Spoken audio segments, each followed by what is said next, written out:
বড়লোক ঘরের ছোট বউ ধারাবাহিকের ১১৭ নম্বর পর্বের আপডেট নিয়ে আমরা চলে এসেছি। বিস্তারিত জানতে ভিডিওতে লাইক দিয়ে চ্যানেলটিকে সাবস্ক্রাইব করে না টেনে দেখতে থাকুন।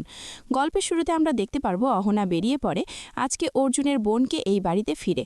অহনা, চারুলতা বাড়ির অন্যান্য সদস্যদেরকে নিয়ে বেরিয়ে পড়ে। বাড়িতে যখন কেউ নেই তখন পিসিমণি দুর্গাদেবীর কাছে এসে বলে, আজকে বড় বৌদি আপনার লাই পেয়ে পেয়ে অহনা একদম মাথায় চড়ে বসেছে। তখন তারা এ বাড়ির মেয়ে ঠিক আছে, কিন্তু আমার ভাই কিন্তু কখনো তাকে মেয়ে হিসাবে গণ্য করেনি। সে নিজের ইচ্ছে মতো বিয়েটা করেছে। এখন আজকে যখন তার হাজব্যান্ড মারা গিয়েছে, এ বাড়িতে আনার জন্য সবাই একদম উঠে পড়ে লেগেছে। দুর্গাদেবী তখন বলে, মুখ সামলে কথা বলো ঠাকুরজি, আমি কিন্তু কাউকে মাথায় করে রাখিনি। আমি বারণ করেছিলাম কোনোভাবেই যেন তারা না যায়, কিন্তু অহনা আমার কোনো কথা শোনেনি। তখন অহনা কথা শোনেনি, আপনি তো তাকে যেতে মানা করেননি। হ্যাঁ, একবার হয়তো বা মানা করেছেন, কিন্তু এরপরই তো চলে গেল, আপনি তো তখন কিছু বললেন না। দুর্গাদেবী তখন বলে, আমি আর কি বলবো বল দিকে তাকে। দুর্গাদেবী তখন বলে, তুই ওদের হয়ে কথা বলছিস কেন সেটাই বুঝতে পারছি না, আর আমাকে এত প্রশ্ন করিস না। কিন্তু দুর্গাদেবী কোনো কথাই শুনতে রাজি না। এদিকে অহনার দিকে তাকিয়ে বলে ওঠে, তুমি কিন্তু এই কাজটা ভালো করনি।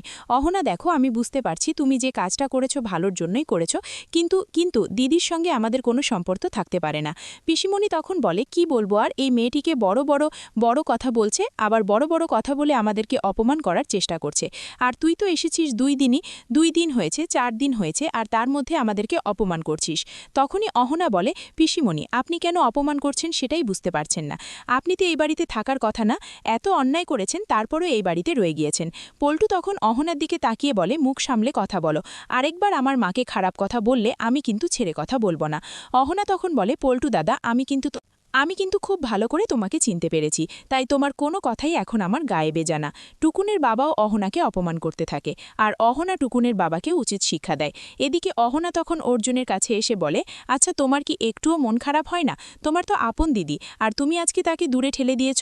এদিকে শকুন্তলা কান্নায় ভেঙে পড়ে, আর তখনই অহনা সকলের সামনে বলে দেয়, কেউ ওকে মানুক বা না মানুক, আমি কথা দিলাম ওকে আমি এই বাড়িতেই রাখব, এই বাড়িতে ঠাঁই দিব।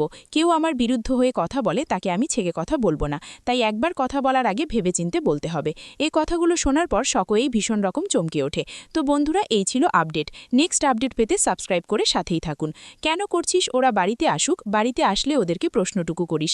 এদিকে কথা শোনার পর তখনই আবার টুকুনের বাবা বলে ওঠে, না না ভাবি, এসব কিছু মেনে নেওয়ার মতো না। বাড়িটা পুরো বস্তি হয়ে রয়েছে, এভাবে সব কিছু হাতের নাগালের বাইরে চলে যাবে, এটা কোনোভাবেই হতে দেওয়া যাবে না। এদিকে এই কথাগুলো শোনার পর তখনই অর্জুন তার মায়ের কাছে এসে বলে, মা, আমি আর কোনো ভুল করতে চাই না। অহনাকে আমি অনেকবার ভুল বুঝেছি, তাকে অনেক অপমান করেছি, কিন্তু আজকে কোনোভাবেই আমি অহনাকে আর অপমান করতে পারবো না। আমি বুঝতে পারছি অহনা যে কাজটা করেছে সেটা অন্যায় করেছে, কিন্তু আজকের পর থেকে অহনাকে একা দোষী সাব্যস্ত করা যাবে না। অহনা নিজের ইচ্ছাই ঠিক আছে সবকিছুই করেছে, মানলাম, কিন্তু অহনা কিন্তু কাউকে জোর করে তার সঙ্গ নিতে বলেনি। বাড়িতে আরও 4 বউ রয়েছে, তাদেরও ধরতে হবে। আজকে যদি অহনা বাড়িতে আসার পর অহনাকে কোনোভাবে অপমান করা হয়, তাহলে কিন্তু আমি সেটা কোনোভাবেই মেনে নিতে পারবো না। তাই সকলকে অপমান করতে হবে।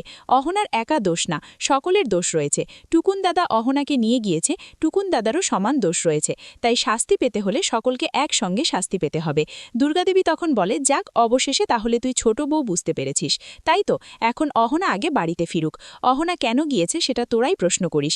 আমি তো তাদেরকে যেতে অনেকবার বারণ করেছি, তারা আমার কোনো কথা শোনেনি। আর একটা কথা ঠাকুরজি, তুমিও তো কোনোদিন আমার কথা শোনোনি। পল্টু, সে তো আমার কথা কোনোদিনই শোনেনি, তা ওরা কেন আমার কথা শুনতে যাবে সেটাই বুঝতে পারছি না। এই কথাগুলো শোনার পর তখনই পিসিমণির মাথায় আকাশ ভেঙে পড়ে।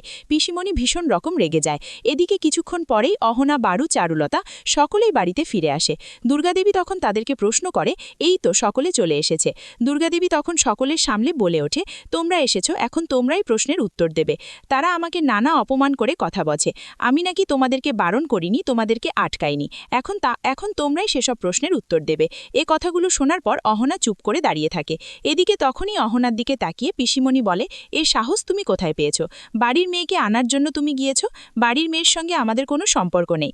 আমার ভাই কি বলেছিল তুমি কি সেটা জানো নাকি? হ্যাঁ, এতটা দরদ উতলে উতলে পড়ছে, কার পারমিশন নিয়ে তুমি গিয়েছ? এ কথা শোনার পর অহনা তখন বলে, পারমিশন আবার তার নিতে হবে? আমিও তো এ পরিবারের একজন, পারমিশন নেওয়ার আমি প্রয়োজন বোধ করিনি। মাকে আমি বলেছিলাম, মা বারণ করেছিল, কিন্তু মায়ের কথাই বা আমি শুনতে বলতে যাব কেন? একটা মেয়ে আজকে বিপদে পড়েছে, বাড়ির মেয়ে বলে কথা, তাকে কি আমি বাঁচাতে যাব না? আমি তাকে সঙ্গে করে নিয়ে এসেছি। কিছুক্ষণ পরেই শকুন্তলা বাড়িতে হাজির হয়, আর শকুন্তলাকে দেখে রীতিমতো সকলে চমকে ওঠে। পিসিমণি তো ভীষণ রকম রেগে থাকে। অহনা তখন শকুন্তলাকে হাত টেনে ধরে নিয়ে আসে। এদিকে শকুন্তলা অর্থাৎ তার মেয়েকে নিজে দেখে ভীষণ রকম ঘাবড়ে যায় দুর্গাদেবী। দুর্গাদেবী তখন মুখটাকে ফিরিয়ে রাখে, কোনোভাবেই সে তার মেয়ের সঙ্গে কথা বলতে রাজি না। চারুলতা তখন বলে, মা, মুখটা এভাবে ফিরিয়ে রাখবেন না, ও তো আপনার নিজেরই মেয়ে, যতই ভুল করুক না কেন।